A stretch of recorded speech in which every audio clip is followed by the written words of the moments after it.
이 두 대가 서로 엇갈려 지나간 뒤 한 대가 하늘로 올라가지 못하고 활주로로 추락합니다.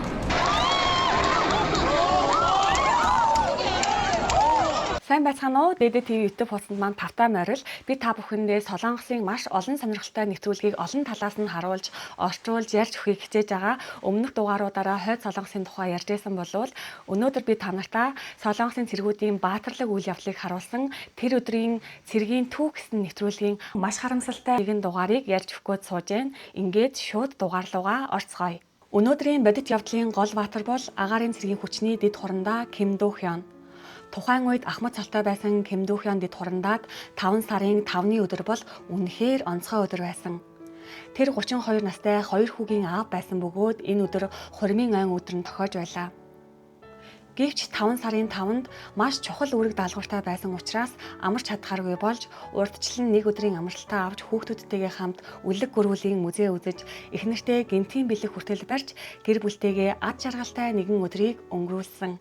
2006 оны 5 сарын 5-ны тэр өдөр хүүхдийн баярыг тохиолдуулан хүүхдийн баярт зориулсан Сувон дахь агаарын цэргийн хүчний нисэх онгоцны буудалд агаарын шоу зохион байгуулахаар төлөвлөсөн байлаа. Гайхшил төрүүлэм агаарын акробат үзүүлбэрээрээ ард иргэдтэй баяр баясгал бэлэглэж мөн гадаадын агаарын шоунд оролцсон дэлхийн хүмүүст бүгд найрамдах Солонгос улсын агаарын цэргийн хүчний чадвар давуу талыг таниулдаг Тэнгэрийн дипломатичийн үүргийг чухал үүрэгтэйгээр гүйцэтгэж байна. Black Eagles баг нь дотоодын технологиор бүтээсэн T-50B гэсэн загварын онгоцоор төрөл бүрийн тусгай нисэлгийн үзүүлбэрийг үзүүлдэг. Ким ахлагч 2 хүүхэдтэйгээ тоглож цаг өнгөрүүлэхийн оронд маш олон хүүхдүүдэд инээмсэглэл бэлэглэхийн тулд 2006 оны 5 сарын 5-ны хүүхдийн баярын өдөр онгоцны удирдлагын жолоог атгасан байна. Хүүхдүүд нүдэн гялалзан бүгд нэгэн зэрэг тэнгэр өөд ширтэн харж байлаа. Аав ээжийнхэн гарын хөтлөн зогсох хүүхдүүд уулга алдан үзүүлбэрийг үзэж байв. Ким ахмадын багийнхан цэлмэг хөх өндөр тэнгэрийг зургийн цаас мэт ашиглан нэгэн гайхамшигт зургийг зурж байгаа мэт байлаа. Хүүхдүүдийн сэтгэл тэнгэр сансар окторгын тухай мөрөөдөл итгэл найдвар төрүүлсэн Black Eagles-ийн агаарын шоу нь үнэхээр хүүхдийн баярын хамгийн сайхан бэлэг байв. Ийм аюултай агаарын үзүүлбэр хийдэг Black Eagles-ийн нисгэгч болохын тулд нийт нислэгийн цаг нь хамгийн багадаа 700 цаг давсан байх ёстой бөгөөд нисгэх сургалтын дүн нь маш өндөр байх шаардлагатай. Black Eagles-ийн нисгэгч болохын тулд заавал давах ёстой сүүлийн шат байгаа. Тэр нь багийн бүх гишүүд нэгэн дугаар нэг хүн ч үлдэлгүй нисэж чадна гэдгээ хүлээн зөвшөөрөх явдал юм. Ойрхон зайгаа барьж нисэх тул багийн гишүүдийн хооронд бат бөх итгэлцэл байхгүй бол нисэх боломжгүй. Тийм болохоор Black Eagles-ийн уран teamwork буюу багийн ажиллагаагаа чандлан сахих явдал байлаа. 2006 оны 5 сарын 5-ны үзүүлбэрт 6 агаарын хөлөг оролцсон бөгөөд онгоц болгоны үүрэг өөр өөр. 1-ээс 4 номерын онгоцны нислэг нь position буюу жагсаалын нислэг, 5-аас 6 номерын онгоц нь нислэгийн solo-гийн буюу ганцаарчлан нислэг гэж нэрлэдэг байна. Тэр үед Ким ахлагч 6 номерын онгоцыг жолоодож байлаа. Ингээд хүүхдүүдийн хамгийн их хүссэн хүлээж байсан 5 дахь үзүүлбэр эхэлсэн. 5 номер болон Ким ахлагчийн суусан 6 номерын онгоц нэгэн зэрэг дээшээ чигтэйгээр хоорондоо ойртон зөрж өнгөрсний дараа хошууга үйл алиг өргөн нэг бүтэн эргээд дээшээ дүүлэх бөгөөд хүүхдийн баяраар Сувон агаарын цэргийн бааз дээр агаарын үзүүлбэр хийж байсан онгоц унаж нисгэгч нь амь насаа алджээ. 서로 엇갈려 지나간 뒤 한 대가 하늘로 올라가지 못하고 활주로로 추락합니다.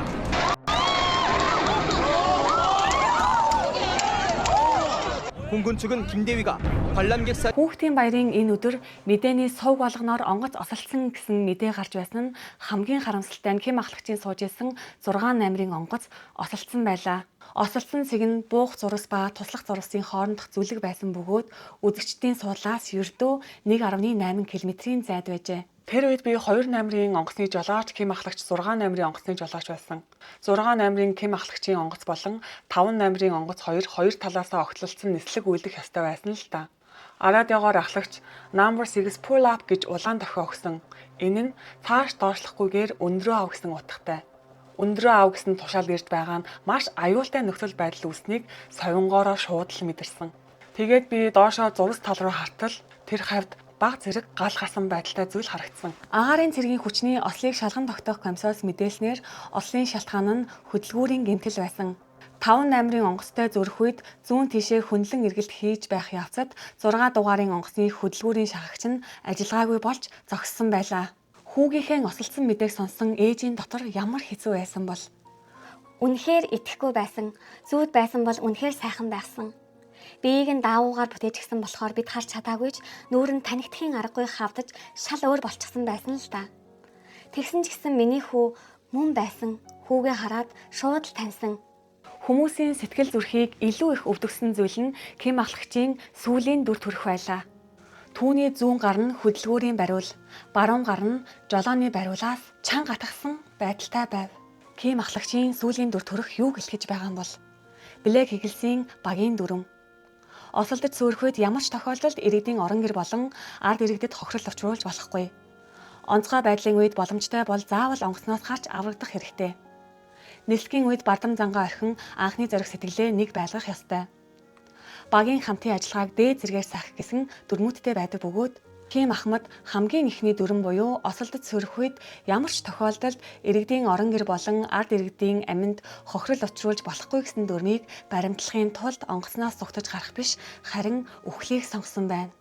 Хэрвээ Ким ахлагч онгоцноосоо гарч өөрийгөө аврах шийдвэрийг сонгосон байсан бол доор үдж байгаа 1300 хүн байгаа газар руу онгоц нь осолдож тэр бүх хүний амьнаас эрсдэх боломжтой байсан. Үнэхээр богинохон хугацаа байсан боловч өөрийнхөө амь насыг зориулж ард иргэдээ аврыг гэсэн цэрэг хүний үүрэг хариуцлага, ажилдаа үнэнч байх сэтгэл нь түүний сонголтонд нөлөөлсөн байх нь эргэлзээгүй. Өөрийнхөө амь насыг зориулах тэр үед ямар байсан бол гэж ботход л сэтгэл өвтгөм. Тэр үеийн хүүхдийн баярт зориулсан үйл ажиллагаа байсан болохоор хүүхдүүд маш их хөөрт буух зурс болон үзэж байгаа хүмүүсийн хоорондын за ойрхон жаахан л анхаарал алдвал хүүхдүүд байгаа хэсэг рүү унах эрсдэлтэй нөхцөл байдал үүссэн ч Ким ахлагч байнгын баримталдаг байсан зарчим, итгэл үнэмшил, сурсан бүх зүйл нь эргэлзээгүйгээр өөрийн амийг золиослох шийдвэрт хүргэсэн гэж бодож байна. Хэрв нэг л хүн гэмтчихвэл эсвэл бүх үзэгчид гэмтээд ганцаараа амь үлдсэн бол амьд явж чадхааргүй тийм л хүн шүү дээ. Өөрийгөө зориулж байж бусдын амь насыг аварсан хүн. Би хүүгээ гайхамшигтай сайн хүү гэж боддог. Хүүгээрээ маш их бахархдаг. 2006 оны 5 сарын 8-нд Канвон мужийн агаарын цэргийн хүчний 8 дугаар сүнөөгч онгоцны нисэх ангийн хурлын танхимд Ахмад Ким До Хёны эцсийн үдэлтийн ёслол болсон байна. Ээжийнхэн гараас хөтлөн талигаачийн хөрөг зургийн өмнө 3хан настай хүүн эцэг эхийн энэ өдөр цэцэгний оронд хүж асааж байна. Ахмад Ким До Хёны шарлыг оршуулгын газар руу хүргэх автобус хөдөлж явах үед бяцхан хүүн аавынхаа үргэлж хийдэг байсан ёсоор пэлсийн хэмээн хэлээд цэргийн ёсоор ёслон мэдчилв. 3 настай Ким Ахмадын бяцхан хүү энэ ёслогоон чингсэн жинхэнэ нутаг учрыг ойлгохын тулд урт хугацаа хэрэгтэй байх. Ким До Хён Ахмад цалин авахгүй байсан ч болохоор 50 нас хүртлээр онгоц жолоодвол сайхандаа гэж ярьдаг байсан нь онгоц жолоодох ажилдаа ямар их дуртай хайртай байсныг илтгэнэ. Энэ харамсалтай явдлаас хойш 20 жилийн дараа буюу 2006 оны 6 сарын 6-ны өдөр Солонгосын бейсболын мэргэжлийн тэмцээний үеэр нэгэн сэтгэл хөдлөм үйл явц болсон байна. Тэр юу вэ гэвэл тухайн үед маш жоохон байсан бяцхан хүүгүүд нь бейсболын талбайд дахин аавтайгаа уулзах ховор боломж олдсон байна. Би бага насны мөрөөдлөө даган агаарын цэргийн актанд илсэн юм. Хатуу чанга сургуулийг даван туулж, сүнөөгч онгоцны нисгэгч болон Блэк Иглс багийн гишүүн болж хүснээрээ сэтгэл дүүрэн ниссэн. Бас халуун дулаан сайхан гэр бүлийг цогцлоож чадсан. 2006 оны хүүхдийн баяраар тэрхүү хоромхон зурт яаж тийм сонголт хийж чадсан юм болоо гэж өөртөө одоо болтол сайн итгэж чаддаггүй юм. Хөөрх буух зурвсын талбайн хажууд маш олон хүүхдүүд байсан болохоор ямар ч байсан аюултай ослоо сэргийлэх ёстой гэсэн бодлол толгойд орж ирсэн. Би биш өөр ямар ч нисгэгч байсан ижилхэн сонголт хийх байсан байх. Хайрт хүү Жүнүү Тэхёна хорвоод ирээд үнэгчлэн мишээж аав ээжийнхэн өөрч шургадаг байсан бяцхан үрс минь хизээ ингэж өсөж тарнио вэ? Хамгийн их өсөж томрох насанд чинь аав нь хамт байж чадаагүйд үнэхээр уучлаарай. Хүүхдүүдэд зориулж агаарын үзүүлбэр хийсэн маань өөрийнхөө хүү Жүнүү Тэхён хоёрынхоо хүүхдийн баярыг булаагаад авчихсан юм шиг санагдаж аавынхын сэтгэл маш их өвддөг. Миний хүү Тэхёна багт чинь аав нь хамт бөмбөг шидэж тоглож чадаагүйдээ үнэхээр их харамсдаг байсан юм. Гэтэл өнөөдөр энэ талбайд энэ хүмүүс насан туршдаа мартагдшгүй тийм их бэлгийг өглөө шүү дээ. Аавдаа шидэж байна гэж бодоод бөмбөгөө хүчтэй шидээрэй. Аавын хөвгүүд минь аав нь та хоёроо үргэлж харж ивэж байх болно. Хайртай шүү та хоёртоо. Баяртай. 이 중령의 모습도 확인해 보셨고요. 자, 이분이 고 김도현 중령의 아드님이신 김태현 병장. Ингээд бейсболын талбай гунигт автан тухайн үед 3 настай байсан Ким Дөхөн ахлагчийн хүү гарч ирэн сэтгэлийн үгээ хэлнэ. 필승! Их орончдыг дурсах өдөр мэт утга учиртай энэ өдөр тэмцээний нээлтийн шидэлтийг хийх болсондоо чин сэтгэлээсээ баяртай байна. Өнөөдөр энд гарч ирэхийн өмнө би сонголт гэдэг үгийг эргцүүлэн бодсон.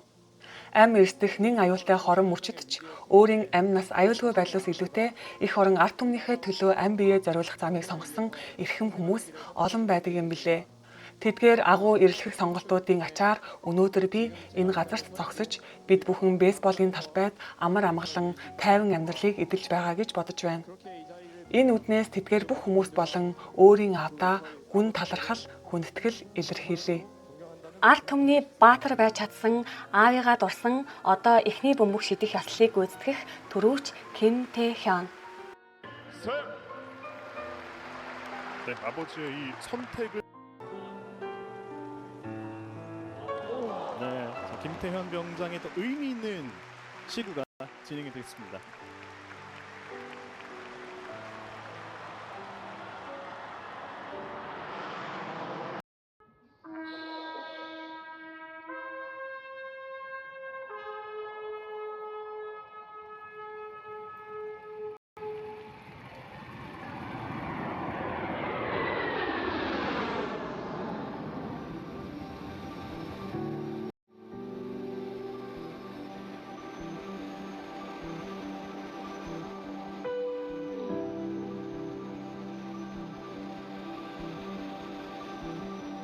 Өнөөдрийн миний бэлтгэж хүргэсэн дугаар энд хүрээд өндөрлж байна. 1300 хүний амийг аврахын тулд өөрийнхөө амь насыг золиослсон харамсалтай хэрэг байлаа. Ким ахлагчийг бусдын төлөө амиа золиослсон олон болсон бодит явдлууд байдгийн байлээ. Манай Монголд ч гэсэн олон хүмүүс их орныхоо төлөө ард иргэдийнхаа төлөө зүтгэн ажиллаж байгаа. Тэр бүх хүмүүстээ маш их баярлалаа гэж хэлмээр санагдлаа. Ингээд дараагийнхаа болсон бодит явдлаар утгагүй уулзъя. Та нар маань намайг дэмжиж лайк, саб дараарай. Баярлалаа. Баяртай.